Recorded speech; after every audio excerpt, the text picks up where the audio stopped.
Trauma-Informed Expressive Arts Therapy presentation by Dawn Miller and Jessica Camphy.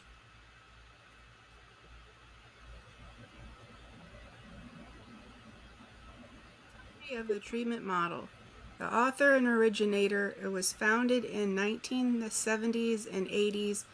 It was developed by Paola Neal, Stephen Levine, and Ellen Levine, with roots in existential philosophy, phenomenology, and the arts. It uses poiesis, which means to bring forth. Dr. Kathy Malchiotti, in 2011, founded and directs the Institution for Training and added neuroscience to support theory. He uses bottom-up and polyvagal. Typical length of duration of the sessions lasts between 50 to 90 minutes. Short-term therapy is about 12 to 20 sessions depending on the individual. The target population are individuals who have experienced trauma, anxiety, PTSD, depression, grief, and cultural challenges. Children, adolescents, adults, and veterans who struggle to verbalize their experience. The delivery format is delivered through a variety of formats, including individual and group sessions, and utilizes a range of creative modalities like visual arts, music, drama, lectio divina, breath prayer, dance movement, sand tray, and creative writing. Here is a YouTube video we found by Kathy Malchiotti that explains trauma-informed expressive arts therapy if you would like to check it out. Here are some ways that can be used. A starting medium would be painting, transition would be free movement, and resulting in expression would be a dance responding to colors. Another starting medium could be a poem. A transition would be a vocal improvisation, and resulting expression would be a soundscape from words. Some key principles about expressive art therapy. Expressive art therapy is going to be integrating multiple forms of art, not just one specific form. So we'll use not just painting, but I will use painting and movement, or music and writing. It will centralize brain and body-based regulation, help with stress reduction, somatic awareness, self-efficacy, and empowerment. It's going to be all about this process of bottom up, the dualism of the brain-body connection. So we'll focus with that somatic presence, experience, into expression, and into the mind, where it's going to be making a sense of meaning of the experience. Art is not about revealing the unconscious. It's going to be about activating a sense of presence. To really do the bottom-up approach, the presence is the key point or necessary point of the process that's going to help us experience where the creativity is going to come from. The therapist is an artist in the relationship, so they're co-creating with the client. They're helping ground, guide, remind of tools, and stay with the client in the moment in that process. Expression equals integration, so through this process of somatically experiencing and expressing in multiple forms of art, the client is going to be able to calm, activate, and repattern trauma responses that will ultimately create the emotional regulation experience and integrate it. Every person is inherently creative, so there is no right or wrong skill set, experience needed coming into it. The process itself is the creativity, and the therapist is with them the whole time to help that process.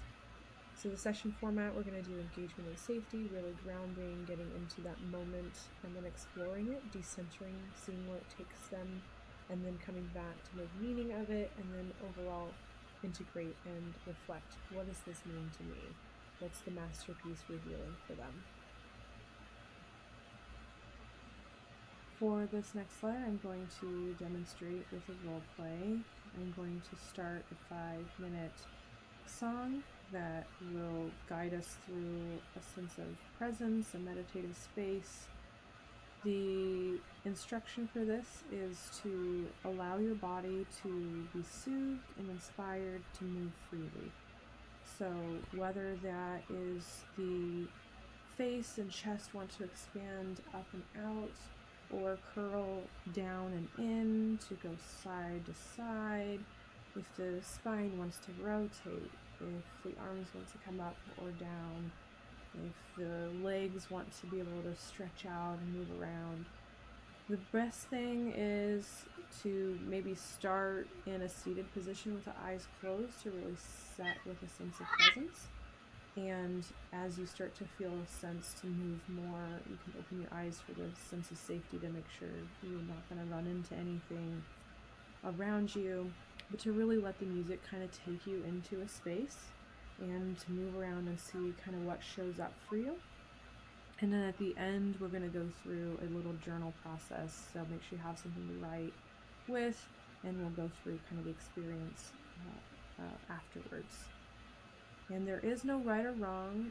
And if you're able to find a space where you can have some privacy, that would be ideal. We don't want to have to worry about what other people are going to think or say about it. It is your private space to really see what's going to come up for you. So with that said, I'm going to go ahead and start the music. And go ahead and get yourselves comfortable and ready to go into the movement piece.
And if you find your thoughts are wandering or things might come up that are distracting, it's totally okay. Just allow them to be there. Thank them for showing up. Come back to your space in your body. Really think about different parts of your space in your body, whether that's your mind, your throat area, your chest and heart, your stomach. Do a full scan and really stick with it.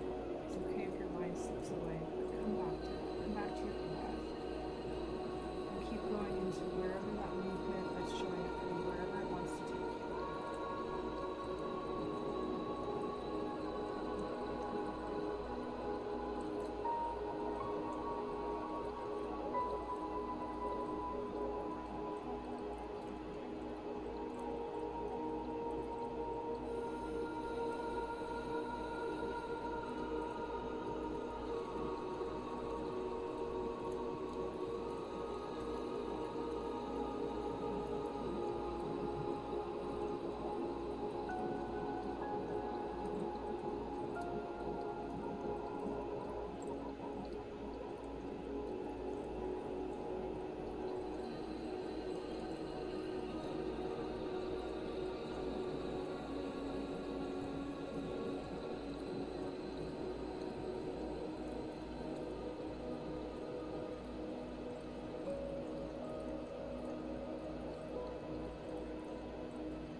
now that we've gone through some movement, I want us to kind of bring ourselves back into a seated space if you've gotten up and moved around.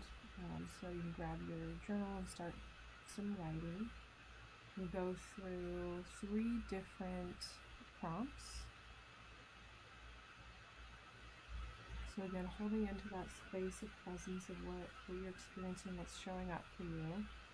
Going into the first prompt, we'll start writing what feelings were showing up for you. And just simply, I feel, and just let whatever comes out onto the page come out onto the page. It's supposed to be that stream of consciousness style.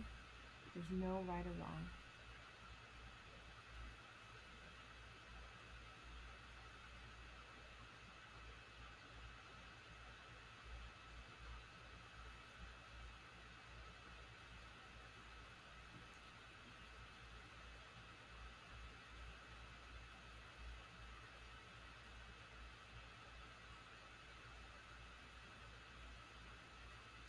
And if you need more time for this practice, for the sake of the presentation, I'll just keep going.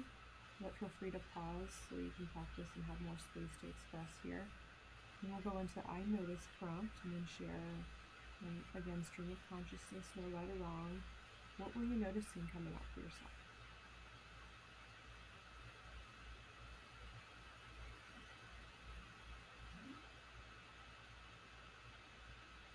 And then finally, imagination. I imagine, and share some visuals that might have come up for you, some images.